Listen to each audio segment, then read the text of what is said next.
안녕하십니까. 좀 제가 오늘 준비한 강의 내용은 여기 문제행동 지도라고 제가 좀 준비를 해봤는데 교재가 다 있으시죠? 그래서 일단 여러 가지 문제행동이 사실 있겠습니다.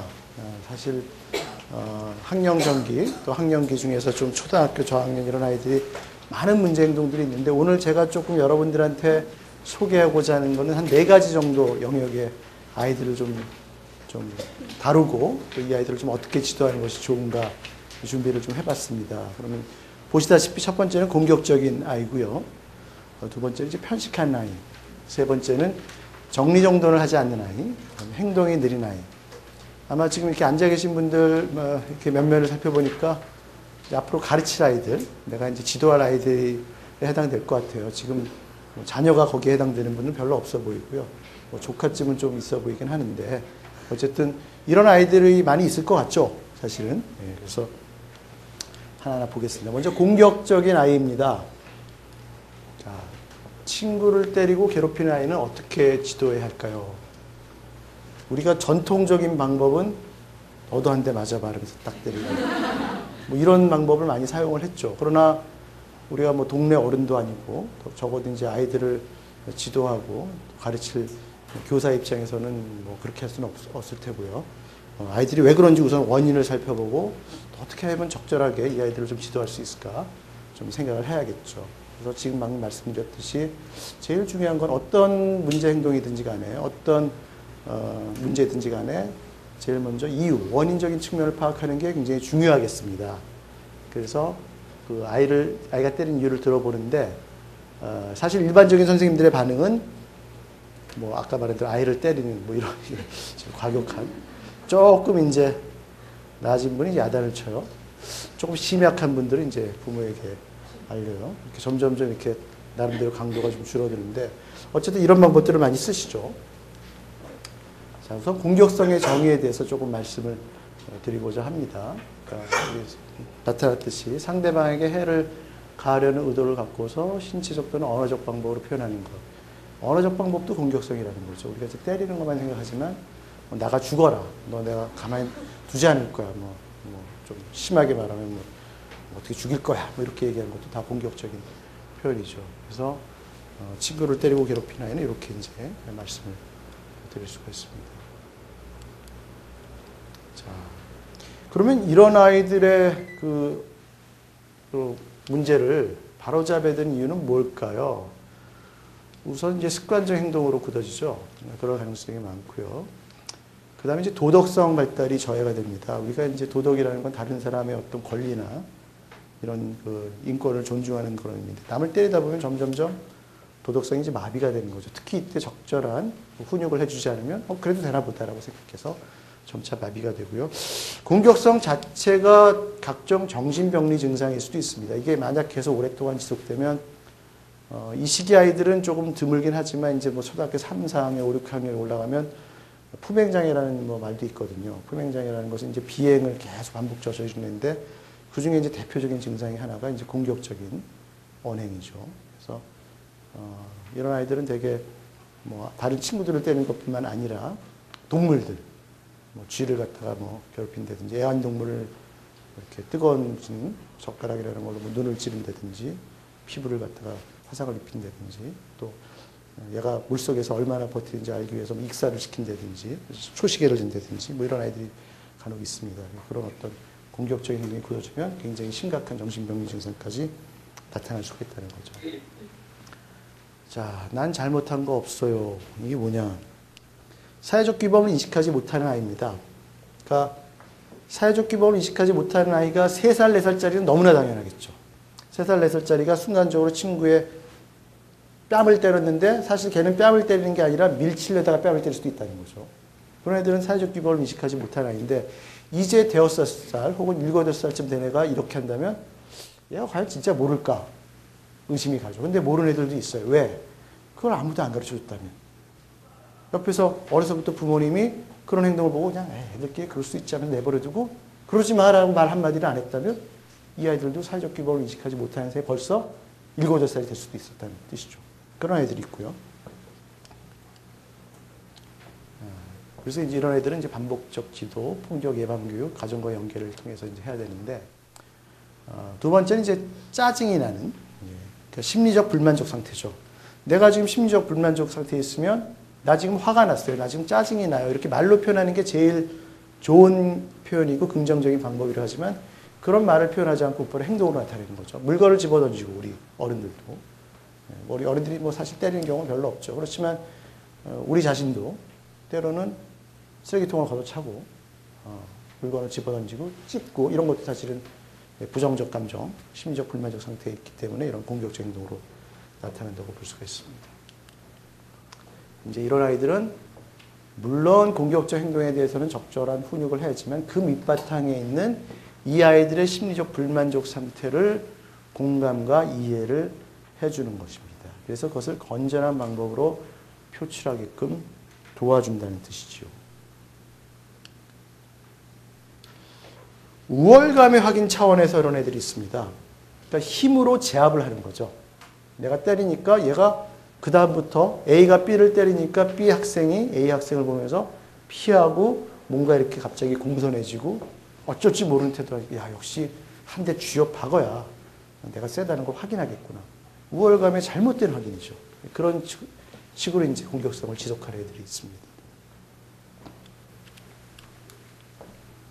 이럴 경우에는 이제 우리 교사는 친구를 때린 다음에 기분을 묻고 올바른 감정을 지도를 하고요.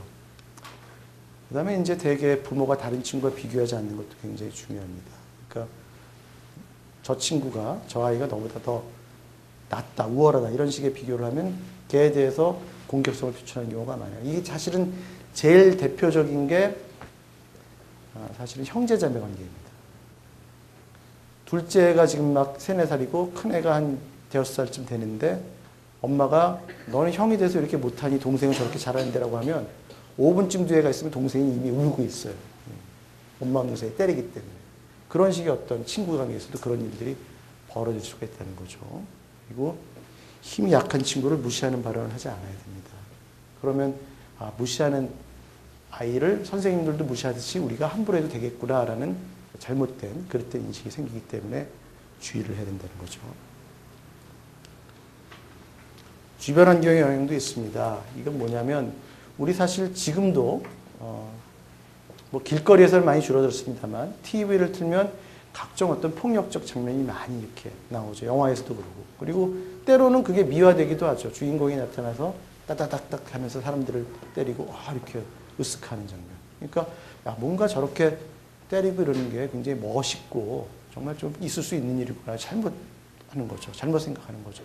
뭐 파워레인저가 되고 이것도 파워레인저는 벌써 이름에서 알다시피 힘이 세지기 위한 힘을 어떤 숭상하는 그런 어떤 인식이 심어진다면 아이들이 이제 공격성을 추정할 수가 있다는 거죠. 네, 이런 거 이제 뭘 말하는지 알겠죠? 예, 이런 어떤 스마트폰이라든지 이런 미디어 매체에서 이런 거 이제 보여주지 말고 여기 보면은 체벌이 이렇게 돼 있죠. 체벌. 우리가 아이가 때렸다고 해서 누굴 때렸다고 해서 선생님이 혹은 부모가 너도 한 대 맞아봐라고 때리는 경우가 하나 있죠.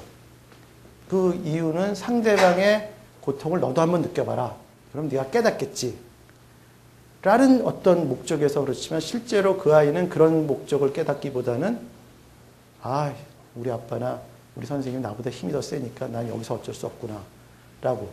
그러니까 작은 폭력이 큰 폭력에 의해서 제압되는 그런 형상이 벌어집니다. 그러면 내가 이 사람이 힘이 더 세지면 그런 거 없이 내 마음대로 다른 아이를 때릴 수 있다는 그런 인식을 얻게 될 수도 있습니다. 그러니까 사실은 누군가를 때려서 야단치는 사이에 얘는 그럼 내가 누군가를 좀 잘못을 고치기 위해서 걔를 또 때려야겠네라는 식의 생각을 하는 거죠. 근데 그 판단을 누가 하냐는 거죠. 이 아이가 멋대로. 너는 지금 내 기분을 나쁘게 했으니까 너가 잘못이야라 하면서 얘를 벌 주기 위해서 때리고 그런다는 거죠. 그러니까 체벌은 그런 면에서 우리가 좋지 않은 방법이라고 얘기하면 한 가지 원인이 또 이유가 설명하는 이유가 있는 거죠. 자, 이렇게 원인인별에 따른 대략의 어떤 지도 방법을 좀 말씀을 드렸고요. 이제부터는 좀 일반적인 지도 방법에 대해서 말씀을 드리겠습니다. 자, 우선 공격적 행동이 뭐냐? 다 우리가 가늠을 하고 대충 알고 있죠. 그렇지만 아이들에 대해서 이러이러한 게 공격적 행동이라고 자세하게 구체적으로 일러줄 필요가 있습니다.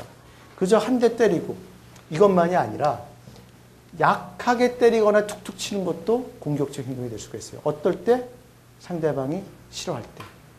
친구들이 서로 깔깔거리면서 막 이렇게 때리고 있어요. 툭툭 치면서. 누가 센가 하는데 어느 순간에 웃었던 장면이 바뀌고 한 애가 야, 나 아파 이제 그만해 라고 하면 얘가 거기서 멈추지 않고 야, 아프긴 뭐가 아파? 그래서 딱 때리죠. 그 순간부터 그 전까지 어떤 우정을 나누는 행동이 그 순간부터 공격적 행동으로 변질되는 순간입니다. 상대방이 원하지 않는데 신체적으로 어떤 물리적인 외압을 가하는 게 공격적 행동입니다. 물론 친구가 좋아서 야 그게 뭐가 아파 좀 더 세게 때려봐 이런 건 아닐 수 있겠죠. 그렇지만 고통을 느끼는 순간 또 상대방이 싫어하는 순간 심리적으로 불편함을 느끼는 순간 약하게 치거나 툭툭 치는 것도 공격적 행동이 될 수가 있는 거예요. 거기서 보면 여기 굉장히 많죠. 뭐 물기, 밀기, 손으로 쥐기, 뭐 부수기, 뭐 넘어뜨리는 애들도 있죠. 발 거는 애들, 딱 발 거는 애들. 그러니까 발 거는 거는 사실은 굉장히 가벼운 뭐 공격적 행동일 걸로 여길 수 있지만 실제로는 이것도 팔을 걸었는데 넘어져서 막 입이 찢어진다든지 얼굴이 다친다든지 큰 결과를 할 수가 있는 거죠. 또 한 가지 중요한 것은 언어적 공격입니다. 언어적 공격. 뭐 욕하는 건 당연하고요. 위협적인 말을 하기. 너가 이런 식으로 행동하면 너가 내 말 안 들으면 네 물건 다 뺏을 거야. 나 너랑 놀지 않을 거야. 이것도 사실은 언어적 공격 행동에 해당되는 거죠. 그러니까 우리가 사실 알게 모르게 공격성의 범위가 굉장히 넓은 거죠. 그리고 상대방이 싫어하는 말. 예를 들어서 키가 아주 작은 아이가 있습니다. 키 작다고 놀리는데 싫어하죠. 근데 그거를 들으란 듯이 계속 너는 키가 작아, 키가 작아, 키가 작아 이렇게 계속 얘기하면 그것도 언어적 공격에 해당이 된다는 거죠. 따돌림을 하려는 말을 하기. 그래서 우리가 이제 나중에 뭐 중고생이 되어서 왕따 같은 게 이제 심각한 문제가 되는 거죠. 그러니까 왕따를 학교 폭력의 일부로 취급하고 포함시키는 이유가 바로 이거입니다. 왕따가 사실은 직접 때리지 않아도 예? 그 친구한테 너는 왜 이렇게 못났어? 너는 왜 이렇게 존재감이 없어? 이러면서 투명인간 취급하는 것도 공격적인 언행이라고 볼 수가 있는 거죠.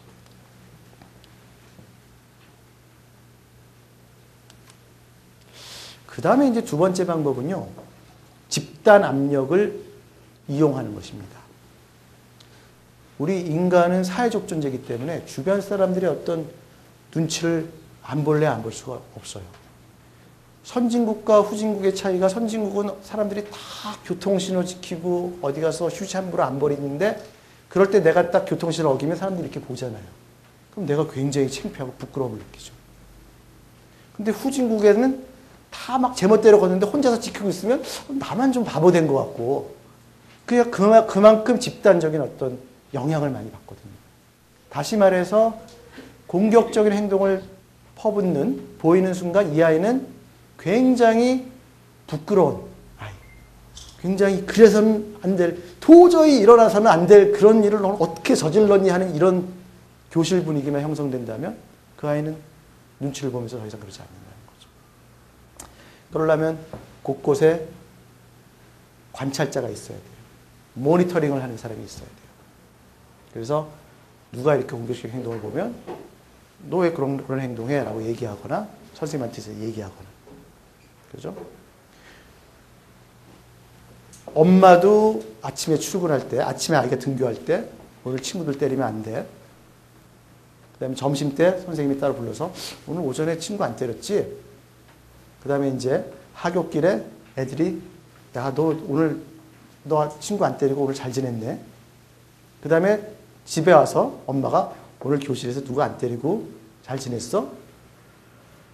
압력을 행사하는 사람들이 굉장히 많습니다. 교사, 친구들, 엄마, 그리고 아빠, 수시로 그것도. 그럼 얘는 좀 스트레스나 노이로즈를 좀 받을 수도 있겠죠. 하지만 더 중요한 것은 이 아이의 공격적 행동을 늘 견제하고 감시하는. 이게 집단 압력의 위력입니다. 그래서 동네 어른들까지도 이용할 수가 있어요. 혹은 옆집, 옆반 선생님. 요새, 철수도 요새 안 때리고 있다며? 야, 너 잘한다. 이렇게. 그게 집단 압력입니다. 사방팔방으로 정말 사람들이 왜 내가 누굴 때리는지 안 때리는지 이것만 보고 있지? 이런 느낌이 들 정도로. 그러면 이제 그게 성공적으로 될 수가 있는 것입니다. 네, 이런 것들이고요. 그 다음에 충분한 칭찬. 아니, 뭐 때리고 공격적인 아이한테 무슨 칭찬이야.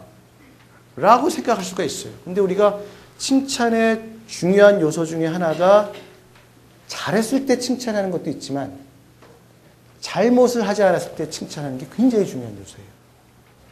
얘는 매일같이 친구를 때리거나 장난치는, 뭐 장난치면서 때리는 애라고 치면 오늘 하루 어쩌다가 안 했어요. 근데 알고 봤더니 얘가 너무 몸살이 크게 걸려서 막 아파서 어쨌든 좋아요. 그것도 칭찬하는 거예요. 긍정적 변화에 대해서 칭찬을 하는 겁니다. 그러면 이게 효과가 있어요. 근데 우리가 보통 일반적으로 생각하기에는 칭찬은 잘한 거에 대해서 칭찬한다고 생각하니까 까짓거 남 안 때리고 그냥 조용히 지내는 게 뭐가 잘한 거예요. 당연한 것이. 라고 생각하면 칭찬을 안 하고 넘어가요. 얘는 보람이 없어요. 이렇게. 얘의 입장에서 따지면 오늘 모처럼 맘먹고 한 번 안 때려봤는데 아무도 관심을 주는 것 같지 않아요. 아예 도로 때리자. 야단 맞는 게 더 낫겠다. 관심도 받고. 그러니까 하지 말라고 한 일을 하지 않았을 때 칭찬하는 게 굉장히 중요하다는 뜻입니다. 그 다음에 차분한 활동을 강요하지 않기. 이게 뭐냐면 아까 제가 말씀드릴 때 심리적 불만이 쌓여서 공격성이 증대된다고 얘기했습니다. 그러니까 우리가 얼른 생각하면 이런 거를 좀 없애기 위해서 좀 애들이 싫어하지만 굉장히 유익할 것 같은 행동. 명상을 하라고 한다든지 뭐 이런 거. 그럼 얘가 그거 막 스트레스 쌓이니까 오히려 공격성이 줄어드는 게 아니고 더 증가가 돼요. 독서 같은 것도 대표적인 겁니다. 독서는요, 뭘 고치기 위해서 독서하는 것보다는 사실은 즐겁게 독서를 하는 게 좋아요. 아이한테. 그러니까 너 이거 나쁜 행동 고치기 위해서 독서를 해야 돼. 하기 싫은 걸 시키는 게 아니라 야, 너 오늘 친구 안 때리고 잘했으니까 책 읽어봐. 그럼 기분이 더 좋아질 거야. 그러니까 연관성을, 긍정적인 것으로 연관성을 줘야 됩니다. 가끔 이제 엄마들이 그러죠. 너 오늘 엄마 말 안 들었으니까 벌로 공부 1시간에, 2시간에. 굉장히 안 좋은 방법입니다. 그러면 야, 우리 엄마도 이 공부라는 걸 굉장히 안 좋은 걸로 생각하는 건 맞구나 라고 생각해요. 그렇죠. 벌로. 사실은 야, 너 오늘 엄마 말 굉장히 잘 들었으니까 상으로 공부를 1시간 더 해. 이렇게 해야 되는데 차마 거기까지는 못하죠. 왜냐면 애들이 별로 좋아하지 않으니까. 근데 어쨌든 이런 벌이나 뭔가 이렇게 좀 반대되는 개념으로 이런 긍정적인 활동을 강요하는 것은 또 다른 스트레스가 될 수가 있기 때문에 굉장히 조심해야 된다는 뜻이고요. 이건 아까 했죠. 그 다음에 이제 우리 공격성을 또 유발하는 요인 중에 하나가 승부욕일 수도 있죠. 아까 제가 우월감의 확인이라고 했죠. 내가 너보다 세다. 너보다 낫다. 그게 승부욕이 자극될 때. 이제 예컨대 너는 왜 쟤보다 공부를 이렇게 못해? 너는 왜 쟤보다 음악을 못해? 그러면 가만히 생각해보니까 내가 못하다는 그런 인식이 딱 생기니까 쟤를 좀 이겨먹어야겠는데 어떻게 이길 수 있지? 아, 맞아. 내가 쟤보다 주먹은 세지. 그걸로 보상을 하는 겁니다. 그러니까 승부욕을 자극할 필요가 없어요.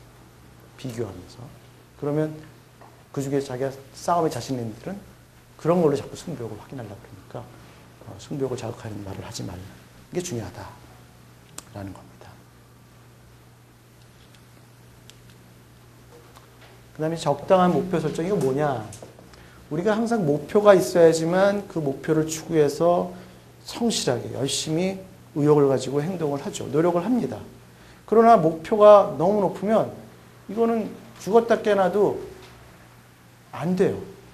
달성을 할 수가 없어요. 그때 느끼는 좌절감이 아까 말한 대로 심리적 불만족에 해당하는 그런 어떤 원인적 영역에 해당이 돼요. 그러니까 그럴 때는 신경질 나니까, 화가 나니까 이런 좌절과 분노를 우리가 또 공격성으로 표출하는 것입니다. 근데 이것은 비단 아이들뿐만 아니라 어른들의 세계에서도 그런 게 많아요. 우리가 빈부격차가 심해지고 오래된 실직 상태, 뭔가 이렇게 뭐 안 풀리잖아요. 그럼 이 사람은 처음에는 불안해하고 막 좌절에 빠지다 나중에는 이게 분노로 바뀌어요.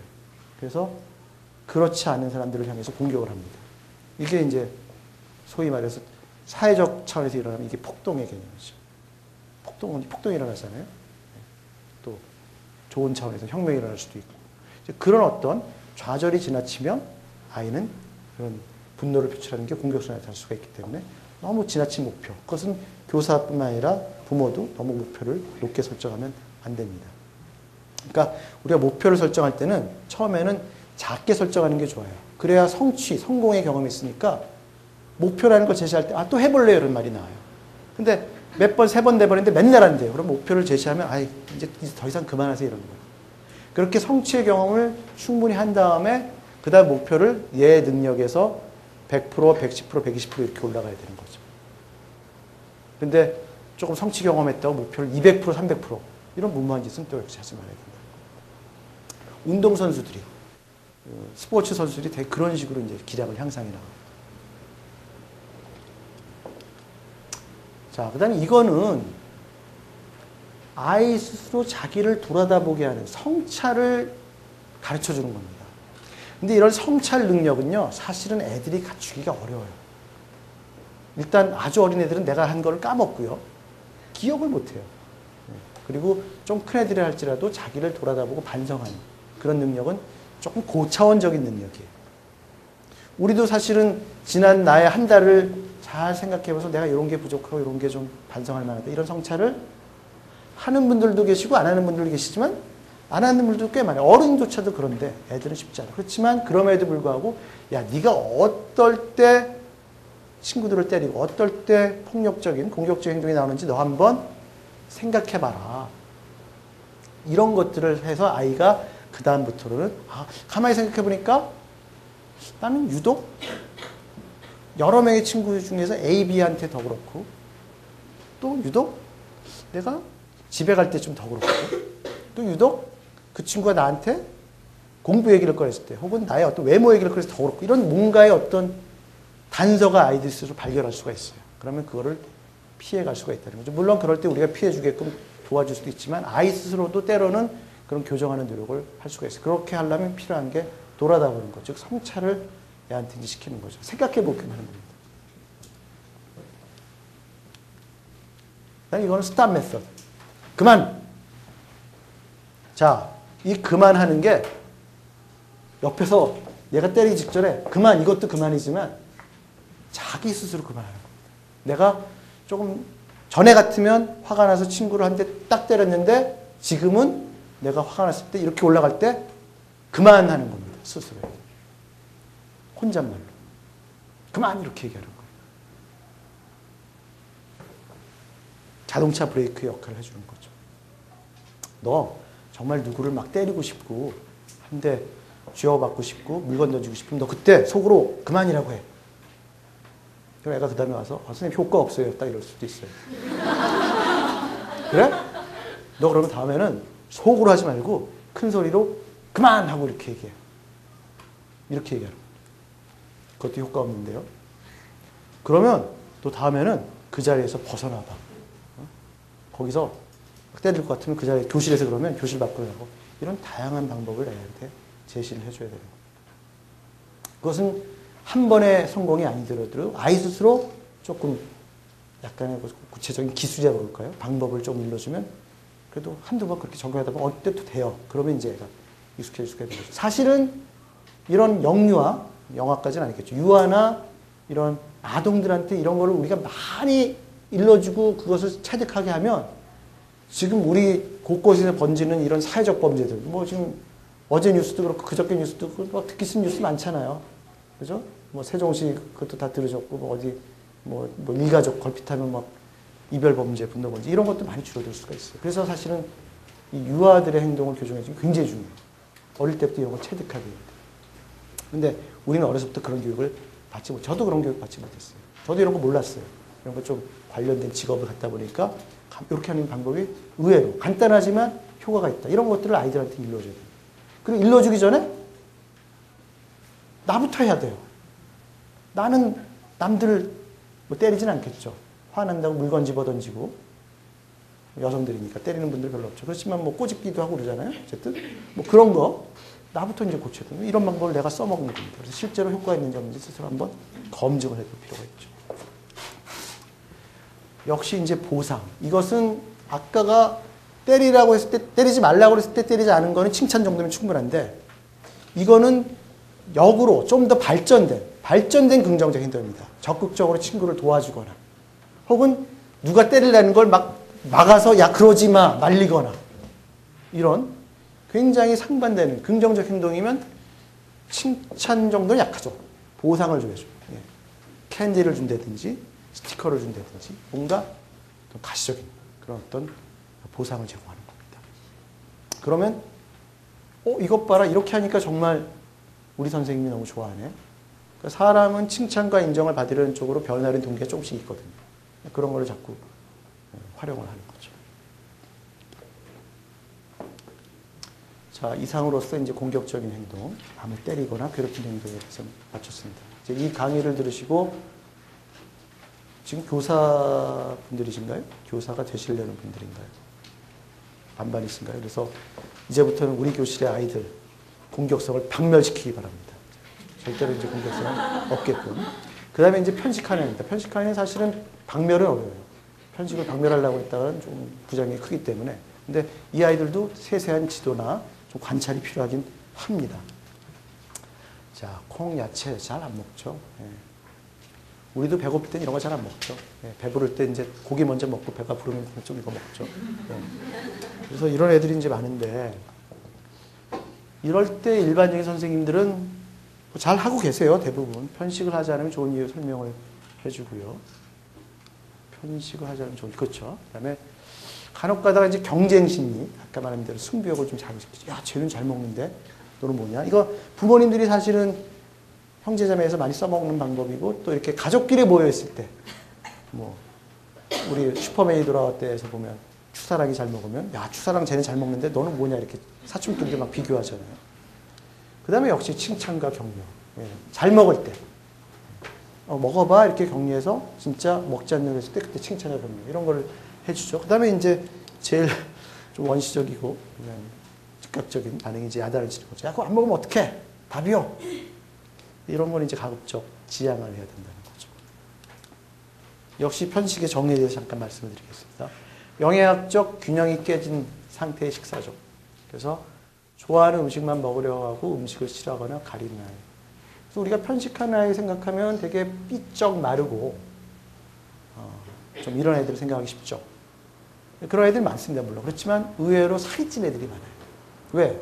걔는 햄버거, 콜라, 피자, 치킨. 금방금방 말씀하시는 거에 평상시 잘 드시는 것 같아요. 그런 것만 먹어요. 딴 것도 안 먹어요.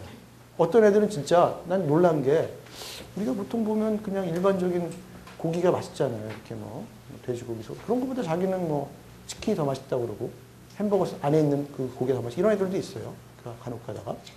그러니까 뭔가 자기가 편리하든지 아니면 입맛에 맞든지 아마 자극적인 맛이겠죠. 그런 게 이제 더 좋다는 애들이 있어요. 그러면 영양적 균형이 깨지게 되는 겁니다. 근데 이것을 왜 고쳐야 될까요? 우선 말할 것도 없이 건강한 성장이 필요하죠. 우리가 잘 크려면 이런 영양학적 그런 균형이나 필요가 얼마나 중요합니까? 특히 자라나는 시기에. 건강한 성장을 위해서는 뭐 필수적이고요. 그 다음에 두 번째는 요겁니다. 올바른 식사 예절의 기초가 형성됩니다. 의외로 말이죠. 어릴 적에 편식을 했거나 편식이 아닌 여러 가지 식사 습관과를 형성했던 사람들이 어린이 되어서 지속되는 경우가 많아요. 주변에 이제 오늘 저녁을 벌써 드셨겠지만 내일 저녁 동료들이 이제 식사하는 거 가만히 보세요. 편식하는 사람들이 있을 수가 있어요. 뭐 고기가 이렇게만 있는데 고기에만 막 젓가락질하고, 남들 하나 먹을 때 자기 2점 먹고, 야채 이런 건 하나도 안 먹고, 그거 먹을 동안 이제 시간 뺏기니까 뭐 그런 사람들. 그다음 막 빨리 먹는 사람들. 그다음에 이렇게 막 휘젓고 막 이런 사람들도 있잖아요. 그리고 이제 덜어내지 않고 자기가 이제 국 다 이렇게 전세내, 찌개 전세내면 혼자서 다 침 묻혀가면서 이렇게 먹는 분들. 이런 게 사실은 물론 어려운 자리나 조금 조심하는 자리는 자기가 좀 조절할 수 있지만 은연중에 그런 식사 습관이 나온단 말이에요. 그러면 사람들이 그 사람을 어떻게 보겠습니까? 굉장히 이미지가 깎이는 건 뭐 당연한 거죠. 탐욕스럽게 볼 수도 있죠. 그 다음에 요겁니다. 욕구 조절 능력 향상입니다. 우리가 편식이라는 건 먹고 싶은 것만 먹는다. 먹기 싫은 건 안 먹는다. 이거를 다른 식으로 대체해 봅시다. 하고 싶은 것만 한다. 하기 싫은 건 안 한다. 이게 바로 욕구 조절 능력의 문제가 생깁니다. 그러니까 편식을 용인하지 않고 우리가 계속 고치려는 이유가 바로 이게 욕구 조절 능력의 한 부분이라는 걸 우리는 경험적으로 알고 있기 때문에 어른들이 될 수 있으면 편식하지 말고 골고루 먹으라고 얘기하는 이유가 바로 여기 있습니다. 욕구 조절 능력과 연관이 되어 있습니다. 자, 그래서 원인을 또 짚어봅시다. 부모의 양육 과정에서 잘못된 식사 습관. 이것은 뭐냐면 부모가 아이 먹고 싶은데요 그냥 다 내버려 두는 거예요. 그래서 뭐 사달라는 거 그냥 다 사다 주고 너무 허용적이고 수용적인 그런 되게 그런 경우가 많고 그 다음에 이제 사실은 거꾸로인 경우도 있어요. 너무 강조를 하다 보면 예를 들어 여기 이제 의영아 오늘 시금치국 먹자. 여긴 참 이게 아름다운 장면처럼 보이는데 이게 더 강조가 되면 너 오늘 시금치 안 먹으면 너 오늘 못 잘 줄 알아. 이런 식의 강압적인 그런 양육도 얘는 그다음부터는 시금치만 보면 거의 쓰러지기 일보 직전에 불안이 형성될 수도 있어요. 공포가 형성될 수도 있어요. 그런 오히려 편식을 그거는 강화시키는 거예요. 그러니까 적당한 수용과 어떤 훈육에 적당한 어떤 그런 거 해야 되는데 부모의 양육까지 해서 어쨌든 잘못된 식사 습관이 생길 수가 있고요. 이런 경우는 이제 우리가 이제 푸드 브리지를 얘기하죠. 첫 번째는 도구 식기를 활용해서. 그러니까 사실은 이제 이렇게 단계별로 올라가죠. 호기심을 자극하고 다른 재료와 섞어주고 이렇게 여러 가지. 이게 이제 이거에 약간 비난하는 사람은 이거 눈속임 아니냐라고 얘기할 수도 있죠. 눈속임 맞습니다. 그렇지만 아이들한테는 그게 통하고요. 그리고 이것은 사실은 뭐 완전히 거짓말은 아니죠. 그죠? 그러니까 이런 게 파프리카 계란찜인데 파프리카를 빼고 야 계란 먹어봐 이렇게 틀린 말 아니잖아요. 이거 말이 기니까 이제 뺀 거죠. 그런 식으로 해서 이제 점점점 푸드 브리지 방법입니다. 그리고 이제 두 번째는 변화를 싫어하는 성격이 예민한 아이들이 있습니다. 이거는 되게 그것도 부모의 영향이 많은데 엄마가 지나치게 위생적이고 깨끗한 분. 밖에서 먹는 거는 불결해, 더러워. 그래서 그런 분들은 어디 놀이공원 가도 꼭 도시락을 싸갖고 다니고 밖에서 안 먹어요. 뭐 두 가지 이유가 있죠. 실제로 뭐 경비도 절감할 수가 있고 또 깨끗하긴 하겠죠. 근데 문제는 뭐냐면 이 아이를 평생 엄마가 회사 다닐 때까지 도시락 싸들고 데리고 다닐 수가 있느냐. 그리고 실제로 우리가 교육기관에서 급식을 통해서 애들이 식사를 해결하는 것은 이미 보편적인 상황이 됐죠. 그러니까 거기서 어떤 제공되는 음식을 믿고 맡기고 잘 먹게끔 해야 되는데 그런 걸 너무 인식을 심어줬다면 애들은 겁을 먹는다고요. 이거 먹고 탈날까 봐, 잘못할까 봐. 그러니까 이런 경우에는 사실은 부모도 사실은 안심을 줘야 됩니다. 우리는 굉장히 신뢰를 줄 수 있다. 음식이 잘 만든다라고 얘기를 해줘야 되고 또 시간이 지나면서 한두 번 먹다 보니까 괜찮네. 아무 탈 안 나네. 이런 걸 애들이 경험하면서 체득하게끔 해줘야죠.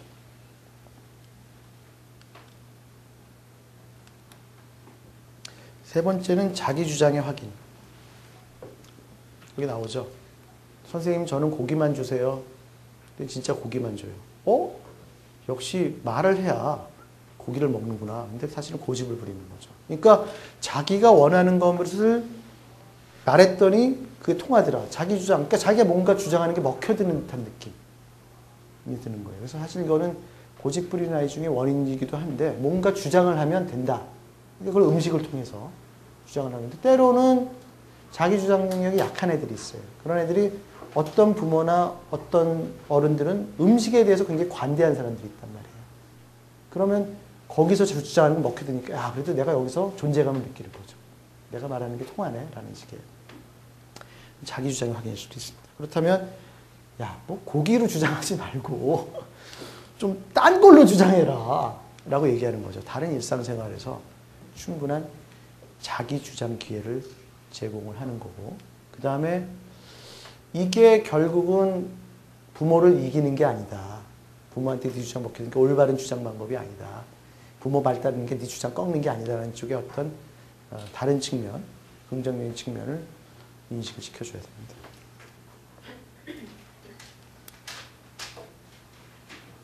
이거는 말이죠. 이거는 사실은 조금 특이한 경우지만 이런 애들이 꽤 많죠. 어떤 애들은 면만 유독 좋아하는 애들이 있어요. 특히 지금 제가 이렇게 사례를 든 이유가 면이 또 유독 많더라고요. 어떤 애들은. 그리고 어떤 애들은 또 그 흰 쌀밥만 좋아하는 애들, 밥만 먹는 애들도 있어요. 간혹 가다가. 아까 주로 우리가 고기 이런 거 많이 얘기했지만, 소세지 이런 거 얘기했지만, 의외로 막 밥만 먹는 애들 있고, 특정한 감각, 씹힐 때 어떤 부드러운 느낌, 녹는 느낌, 촉감, 뭐 이런 것들을 좋아해요. 그래서 사실은 이럴 때는 비슷한 식감을 가진 다른 음식을 찾는 거죠. 면만 좋은데 뭐 우동만 주는 게 아니고 뭐 쌀국수도 주고 뭐 이런 식으로 다양하게. 예? 과일 같은 것도 유독 뭐 어떤 특정한 과일만 좋아하면 비슷한 색상을 가진 거라든지 뭐 그런 그렇게 자꾸 이제 공통점을 얘기하는 거죠. 자, 일반적인 지도 방법에 대해서 말씀을 드리겠습니다. 우선 식사 시간을 즐겁게 하는 게 굉장히 중요해요. 우리가 기분이 좋을 때는 현재 하고 있는 행동량이 일반적으로 증가되는 속성을 갖고 있습니다. 즐거운 식사를 하게 되면은 그럼 기분이 좋아지니까 밥을 더 맛있게 먹을 수가 있어요. 그러니까 이때 편식을 한 아이를 지도한다고 너무 막 감시하는 느낌, 막 쳐다보는 느낌이 있으면 우리도 누가 막 계속 이렇게 쳐다보면 좌불안석인데 더 안 먹게 되죠. 그러니까 이것은 아이의 자존심을 유지하는 방법이기도 합니다. 그래서 우리가 식사라는 것이 단지 영양 섭취뿐만 아니라 굉장히 중요한 사회적 활동 중에 하나입니다. 우리 보통 만나면 언제 밥 한 번 같이 먹읍시다 이러잖아요. 그리고 밥 먹으면서 막 계약도 하잖아요. 자, 이제 밥 먹고 그다음에 도장 찍을까요? 다 이러면서. 그러니까 굉장히 사회적인 활동이거든요. 그런 어떤 즐거운 그런 사회적 활동을 하게 만듭니다. 집에서 먹는 것도 마찬가지지만 밖에서 먹는 거는 아이들과 선생님이랑 같이 먹기 때문에 이게 하나의 사회적 활동이 더 의미가 크다는 거죠.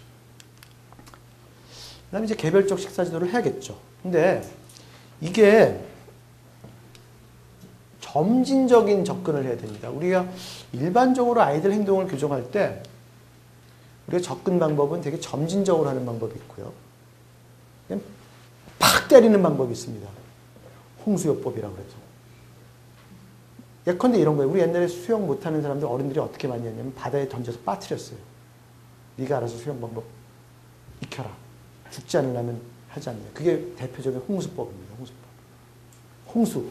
홍수처럼 이렇게 충격요법이죠. 근데 그런 거는 지금은 별로 이렇게 하나의 방법이긴 하지만 권하지 않는 방법이 돼버린 지 오래됐고요. 점진적 노출, 점진적 증가를 하는 거예요. 자, 야채를 안 먹는 애는 야채 1개에서 그 다음 내일은 2개, 콩 안 먹는 애는 콩 2개에서 콩 3개 이렇게 점진적으로 올리는 게 일반적인 방법이죠. 수영장도 마찬가지죠. 처음에는 다리에 오르는 거 이렇게 하다가 그 다음에 허리, 가슴. 우리 보통 그게 맞다고 인식하지 않습니까? 네. 지금 애들 수영 가르친다고 바다에 폰덕 빠뜨리는 그런 무식한 부분은 거의 없을 겁니다. 그런 어떤 작은 양에서 점차 늘려가면서 이 과정에서 충분히 칭찬을 해주는 거고, 이건 뭐냐면 이것도 하나의 트릭이죠. 우리가 배고플 때는 사실은 뭐 웬만큼 다 먹죠. 아무거나. 그러니까 배고플 때 좋아하지 않는 반찬을 먼저 먹는 겁니다. 그러면 배가 좀 부르면 당연히 이건 별로 안 먹고 좋아하는 반찬이니까 그러니까 거꾸로 순서를 그렇게 지도를 하는 거죠. 배가 고파 죽겠는데 편식을 늘 하는 고기를 딱 먹으면 그거 얼마나 맛있겠어요. 예. 그러니까 역시 고기밖에 없어요. 그래서 얘는 그 생각을 강화하는 거예요. 그러니까 좋아하지 않는 반찬을 먼저 먹게끔 주려합니다. 편식 관련 이거 이제 그림책 같은 거 이런 시중에 이런 책이 많습니다. 예. 난 토마토 절대 안 먹어 뭐 이런 시중에 이런 책을 통해서 가르치는데 이때 중요한 게 봤지? 읽었지? 이게 그렇게 중요한 거야? 이런 교훈적인 태도보다는 나도 읽고 좀 뭐가 느껴지냐? 너 생각은 어때? 이 주인공, 네가 이 주인공이라면 너는 어떻게 했을 것 같아? 이런 식의 어떤 서로 마음을 주고받는, 마음을 확인하는 그런 어떤 방법으로 해야 이렇게 좋습니다. 그다음에 변화의 동기 제공. 이거는 사실은 어쩔 수 없이 이제 약간의 경쟁 심리나 비교를 좀 일반적으로 이제 별로 좋지 않더라도 이건 조금 할 필요가 있는데 그것도 저 친구처럼 잘 먹어 이런 직접적인 비교보다는 간접 비교보다 옆에 친구를 딱 앉혀요. 의도가 뭡니까? 보고 배우라는 거죠. 그럼 와서 둘이 잘 먹네. 맛있게 먹어. 이렇게 하면서 두 명을 번갈아 가면서 이렇게 본단 말이에요. 그러면 벌써 얘는 잘 먹고 얘는 안 먹으면 얘가 옆에 이렇게 보고 나도 얘처럼 먹어야겠다. 라는 거죠. 자, A가 잘 먹고 B가 안 먹어요. 그러면 B한테 야, 너도 A처럼 많이 먹어. A처럼 편식하지 마. 이런 방법이 좋을까요? A한테 야, 너 편식하지 않고 잘 먹는구나. 잘했다. 어느 방법이 좋을까요? 후자가 좋습니다. 그건 아주. 전자는 자기가 비교당하고 뭔가 열등한 존재라고 확인하고, 후자도 사실 목적은 뻔하지만, 그죠? 그렇지만 아이를 직접적으로 비난하지 않으니까 아이가 받아들일 수가 있다. 역시 교사의 칭찬과 격려. 그 다음에 신체적 운동의 양 늘려주기. 배고프게 만드는 거죠. 활동량을 늘려서. 움직임이 아니면 당연히. 그러니까 체육 활동, 이런 신체적 활동을 장려하는 이유가 있습니다. 그다음 세 번째 우리가 이제 문제 행동을 보이는 아이는 정리정돈을 안 하는 아이들이 있습니다. 정리정돈을 하는 아이들. 이게 사실 정리정돈이라는 건 정말 잘하려면 우리도 사실 어렵죠. 근데 아이들은 일반적으로 어려워하지만 특히 잘 안 하는 애들이 있죠. 그래서 선생님들은 이제 다시 제대로 정리하게끔 야, 다시 해봐 이렇게 시킬 수도 있고요. 저기 저 친구 보면서 쟤처럼 해봐 이렇게 할 수도 있고요. 그 다음에 또 이거는 또 이론 교육, 정리정돈의 중요성을 교육하는 것도 중요하죠. 역시 또 우리 네 번째 야단치는 거.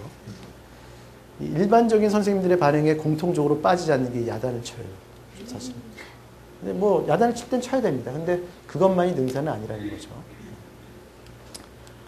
그래서 정리정돈. 정리는 이제 뭐 필요한 건가, 필요한 것과 불필요한 것 이렇게 하는 구분하는 거. 정돈은 이제 어떻게 두는 거. 근데 우리가 다 붙여서 그냥 정리정돈 하죠. 근데 정리정돈 안 하는 애는 이제 막 잃어버리고 그러잖아요. 어디다 둔지 몰라서 잃어버리고 못 찾고. 이게 그래서 문제인데, 이 정리정돈 문제를 바로잡아야 되는 이유는 정리정돈이라는 게 별거 아닌 것 같지만 이걸 통해서 우리가 일상생활 기능을 향상시킬 수가 있습니다. 실제로 정리정돈을 잘하는 애들이 학습 능력에 있어서도 굉장히 뛰어난 경우가 많고요. 또 여러 가지 어떤 자기 주어진 어떤 생활 습관 같은 것도 잘 해내는 경우가 많죠. 그러니까 이것도 하나의 일상생활인데 이걸 통해서 일상생활 향상을 꾀할 수가 있고요. 그 다음에 계획 및 예측 능력이 앞으로 점점점 중요하죠. 아주 어릴 적엔 계획이나 예측 능력이 그렇게 중요하지 않습니다. 대부분 어른들이 제시해 주는 경우가 많습니다. 그렇지만 시간이 지나면서 점차 자기가 요거는 요렇게 해야겠다. 다음에 이거 해야겠다. 내일쯤 뭐뭐 해야겠다. 이런 것들을 점점 하는데 그걸 잘하는 것 중에 하나가 정리정돈이죠.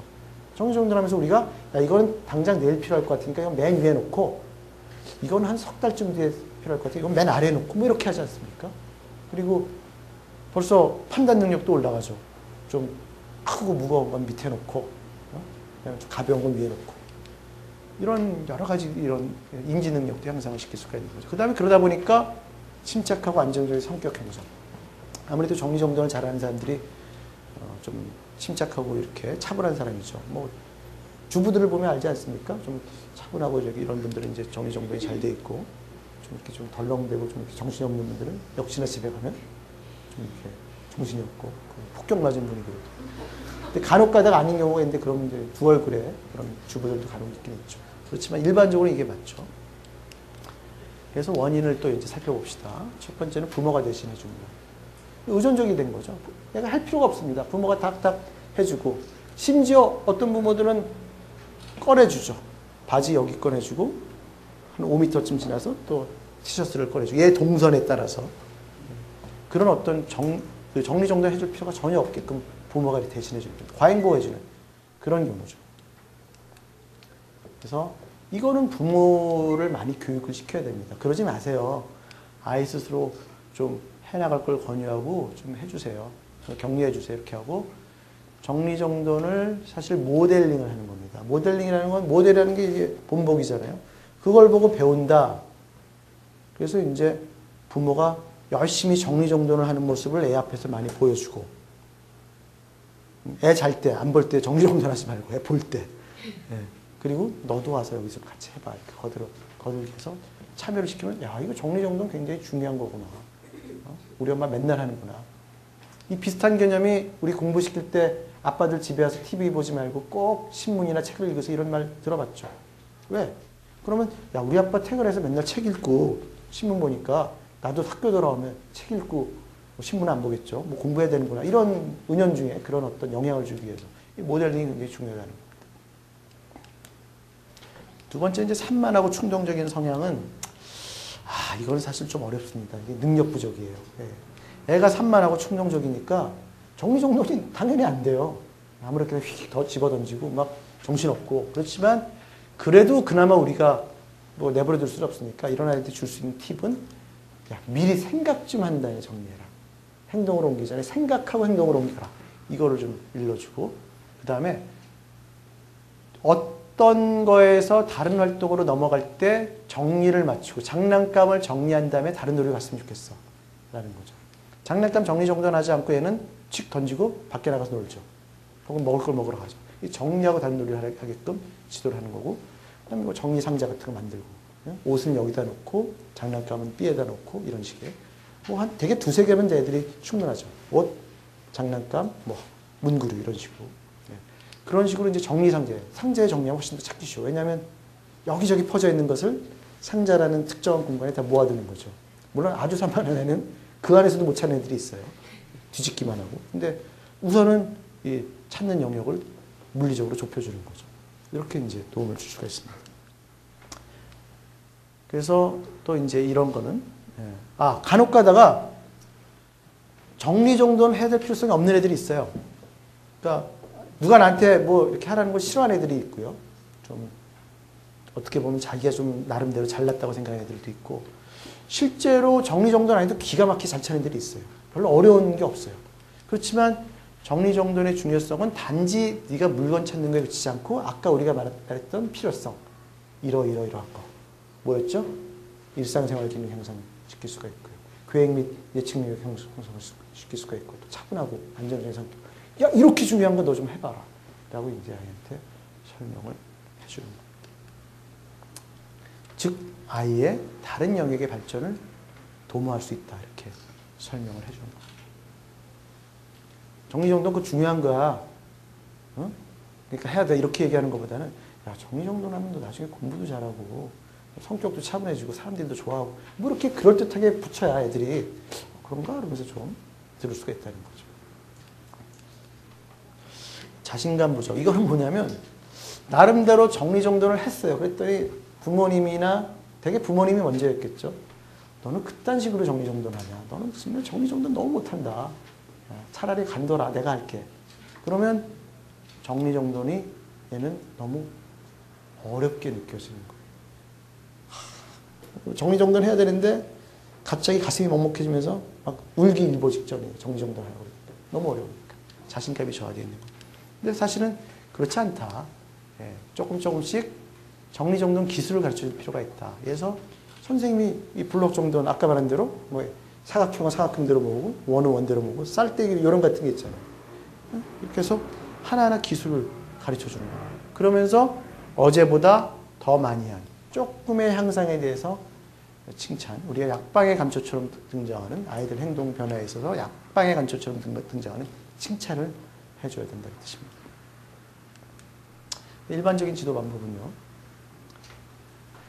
자, 역시 모델링. 아까 제가 원인 그 부분에서 부모가 대신해 주지 말고 부모가 직접 모델링을 보여줘라.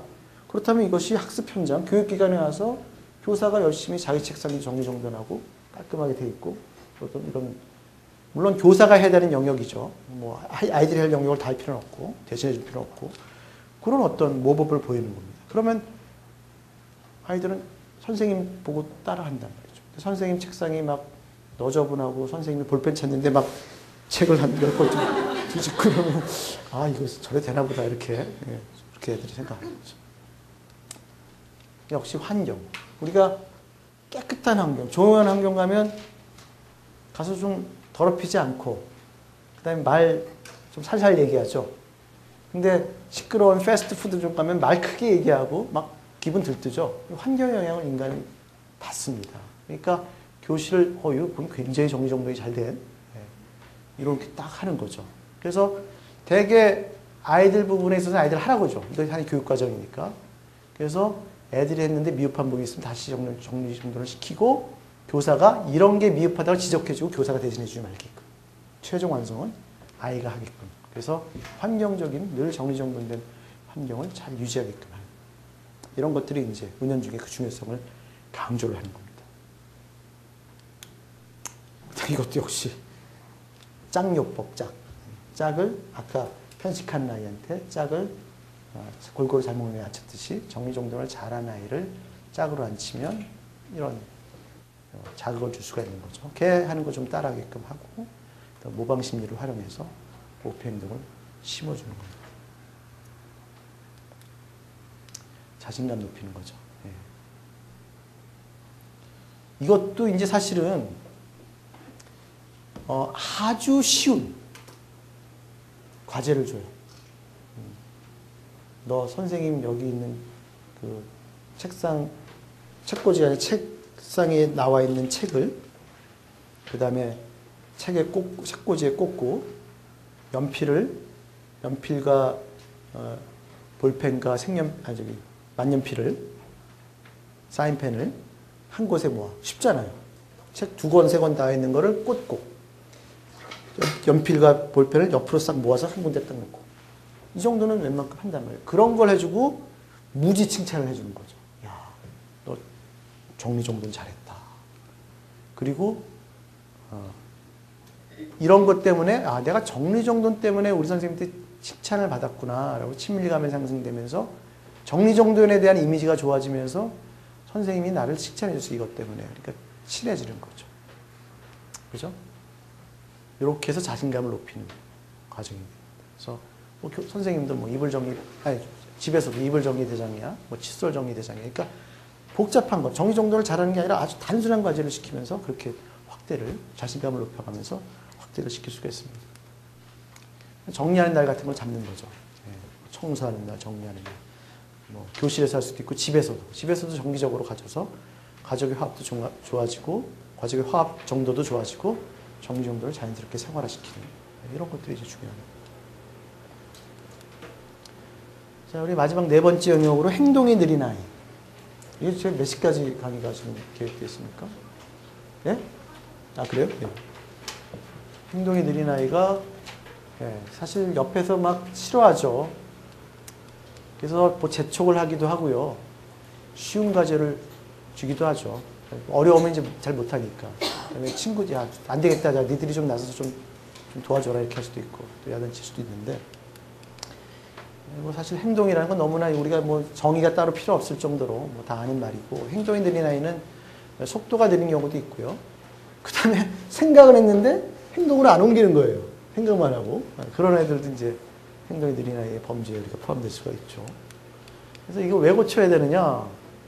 아이의 인성이죠, 사실은. 인성 발달에 직결되어 있죠. 게으른 그런 쪽으로 이제 발달될 수가 있으니까. 그 다음에 연관된 다른 문제점도 개선될 수가 있습니다. 예를 들어서 행동이 느린 아이들은 이제 여러 가지 불안해서 그럴 수도 있고, 우울해서 그럴 수도 있고, 의욕이 떨어져서 그럴 수도 있고, 그런 연관된 다른 문제점을 필요하면 개선을 해야 되고, 역시 중요한 건 아이의 자존감 저하를 회복시켜야 되는데, 행동 느린 아이한테 옆에서 칭찬할 리가 없고, 너 왜 그래? 맨날 왜 이렇게 느려? 이러면서 소위 말해서 부정적인 되먹임, 네거티브 피드백이 계속 가니까 자존감이 떨어진단 말이에요. 그걸 고쳐줘야 되겠다라는 겁니다. 그래서 원인은 이제 매우 꼼꼼하고 완벽주의적인 성향이 있는 애들. 너무 잘하려다 보니까 세세한 거. 이게 사실 어른 돼서도 지속되면 망하죠. 망해요. 왜냐하면 내일 봐야 될 게 사회, 과학, 이렇게 2과목인데 얘는 사회에서 한 챕터를 갖고 이거를 완벽하게 하다 보니까 날이 밝았어요. 그러면 그 부분은 100점인데 나머지는 찍어서 한 10점 받으면 얘는 점수가 못 붙죠. 대충 오히려 넘긴 애들이 40점, 40점 하면 더 점수가 높을 수가 있는 거죠. 그러니까 우리가 시간이라는 걸 제약을 항상 받게 돼 있거든요. 사회에 나가면. 어른이 되면. 혹은 그 전에 학년이 높아지고 이러면. 그러니까 그런 걸 못하면 여기서 한 군데에서 매달리면 애들이 이제 안 된다는 거죠. 그 다음에 또 내가 이렇게 안 하다 보면 또 와서 도와주는 경향이 있어요. 그러면 또 부모가 도와줄 때 그러면 이게 맞들려요. 내가 안 해도 되는구나. 의존성이 더 커지면서 이런 애들이 또 행동이 느린 경우도 있고, 이거는 좀 독특하지만 이것도 간혹 나타납니다. 수동 공격적인 성향. 골탕 먹이는 거예요. 엄마가 이거 하라고 그러니까 알았어요 하고 세워라 가라, 세워라 가라 하면서 계속 하는 척 하는 척. 엄마 이렇게 쳐다봤다가 이렇게 하고 숙제 같은 거 할 때. 교사가 공부하라고 하니까 알았다고 그러면 마찬가지로. 이거 수동공격적인 성향. 이런 게 이제 원인이 될 수가 있습니다. 그래서 이거 세부사항이, 세부사항보다는 전체를 보게끔 하고, 그 다음에 이제 잘 못하더라도 완성이 좀 시덥지 않아도 조금 스스로하게끔 기다려줘야 됩니다. 근데 의외로 부모님이 기다려주는 것보다 부모님이 알아서 도와주는 게 훨씬 쉬워요. 그렇잖아요. 기다리는 거는 되게 이 인내심을 필요로 하고, 그 알아서 도와주는 건 뭐 내가 조금 애꺼 대신한다고 크게 뭐 막 힘 빠지는 것도 아니고. 그러니까 부모가 이게 인내심을 갖게 좀 해줘야 돼요. 이건 사실은 관계입니다. 왜 그러면 내가 하는 거를 알았다 그러고 안 하고 꾸물꾸물 대느냐? 이것은 골탕을 먹이기 위해서 그러니까 관계가 나쁘니까 관계를 되짚는 것부터 시작을 해야 되는 거죠. 간혹 가다가 이제 이런 정신건강 증상과 연관이 있습니다. 우울한 애들은 일반적으로 기력, 에너지가 저하되어 있고, ADHD 애들은 집중력이 저하되어 있어요. 근데 이런 애들은 이제 행동이 요란하게 하면서 느린 애들이 있고, 조용하면서 느린 애들도 있어요. 어쨌든 이런 집중력이 좀 떨어진 애들은 실행 기능이라고 해서 이렇게 뭔가 쭉쭉쭉 해나가는 그런 능력이 부족하기 때문에 약간 병적인 증상과도 연관이 있을 수가 있습니다. 이런 뭐 소아우울증이나 ADHD, 이거는 이제 아무래도 정신건강 검진을 좀 권유를 해야겠죠. 물론 다른 또 동반되는 뭐 좀 슬픈 표정을 짓는다거나 조금 뭐 잘 뭐 듣는 게 좀 집중력이 부족한 것 같다, 단지 일을 하는 거 외에, 그러면 이제 그런 근거가 있으면 좀 더 설명을 하기가 쉽겠죠. 이제 또 이런 어떤 선천적 요인도 간혹 있을 수가 있습니다. 기술적으로 느린 성격. 이게 사실은 이거 꼭 너무 나쁘다고 할 수도 없어요. 여유가 있는 것일 수도 있거든요. 근데 어쨌든 뭐든지 밥도 제일 늦게 먹고 뭐든지 다 늦게 하는데 그래도 곧잘 하는 애들이 있어요.